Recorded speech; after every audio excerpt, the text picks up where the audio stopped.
Hello friends, आप लोगों ने ये गौर किया होगा कि हम जब भी आग जलाते हैं तो उसकी फ्लेम हमेशा ऊपर की ओर ही जाती है, चाहे माचिस की तीली ही क्यों ना जलाएं।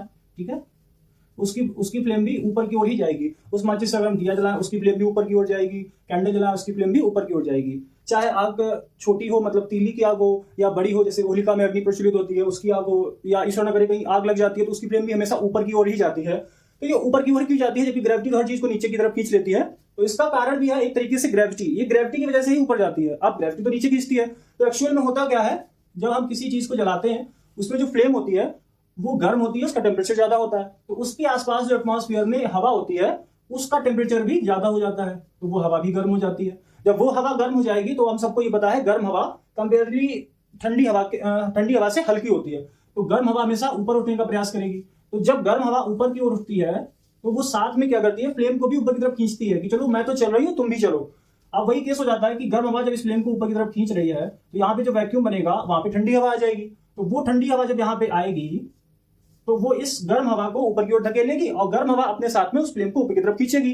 तो इसी कारण से हम कहीं भी आग जलाते हैं धरती पर तो उसकी फ्लेम हमेशा ऊपर की ओर ही जाती है। ठीक है, अब गर्म हवा अपने साथ फ्लेम को ऊपर खींच रही है, उसकी जगह लेने ठंडी हवा आ रही है। अगर आसान भाषा में समझे तो ऐसे कि जैसे हम किसी ग्लास में या टब में पानी भर लें और उसमें एक पत्थर फेंके ऊपर से, तो पत्थर ग्रेविटी के कारण नीचे जाएगा, टब की तली में जाएगा, लेकिन जो छपाक की आवाज आएगी उससे कुछ पानी ऊपर की तरफ उछलेगा। तो वही केस यहाँ पे ठंडी हवा करती है गर्म हवा के साथ में। जब वो नीचे आती है तब वो गर्म हवा को ऊपर ढकेल देती है। अब क्योंकि गर्म हवा खुद गर्म है, कंपेरेटिवली हल्की है, तो वो ऊपर की ओर उठ जाती है। अब वो ऊपर जाती रहती है, ठंडी हवा उसकी जगह लेगी, वो गर्म हो जाएगी, वो ऊपर उठेगी, फिर ठंडी हवा आएगी, यही सर्कल चलता रहता है और आग जलती रहती है और आग की फ्लेम हमेशा ऊपर की ओर उठती रहती है। लेकिन क्या होगा अगर हम स्पेस में आग जलाएं। अब चूंकि स्पेस से मतलब यहाँ पे इंटरनेशनल स्पेस स्टेशन से है, क्योंकि स्पेस में कोई हवा नहीं है, एटमॉस्फेयर नहीं है, तो वहां आग नहीं जलेगी। आग के जलने के लिए ऑक्सीजन जरूरी होती है। अब अगर हम इंटरनेशनल स्पेस स्टेशन में आग जलाते हैं तो वहां पे आग की फ्लेम जो है वो कुछ इस तरीके से रहेगी।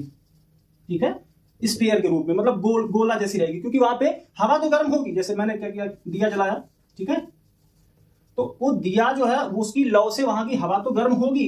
अब वो ऊपर इसलिए नहीं उठेगी क्योंकि वहां पे ठंडी हवा को ग्रेविटी खींच ही नहीं रही है नीचे की तरफ। यहाँ पे तो ग्रेविटी है ना, वो ठंडी हवा भारी होती है, गर्म हवा हल्की होती है, ठंडी हवा को ग्रेविटी नीचे खींचती है। अब नीचे जगह खाली है तो ठंडी हवा वहां पे चली जाती है, गर्म हवा ऊपर उठ जाती है। यहाँ तो ग्रेविटी है ही नहीं, तो जब ग्रेविटी है नहीं, ठंडी हवा नीचे है, जरूर ठंडी हवा यहाँ है, चारों तरफ है, लेकिन जो दिया की लौ के आसपास में हवा है वो गर्म हो गई है, उसके बावजूद वो वहीं पर है। इसलिए वहां पे चारों तरफ समान तरीके से हवा बनी रहती है, ना ऊपर जाती है ना नीचे आती है। वहां पे जो लौ है किसी भी मतलब चीज की, चाहे माचिस की हो, लाइटर की हो, दिया की हो, कुछ भी हो, वो गोल गोल बनी रहती है और वहां पे प्योर जलती है, अशुद्धियां नहीं होती है, तो बिल्कुल नीली नीली सी जलती है। देखने के लिए धन्यवाद, थैंक यू।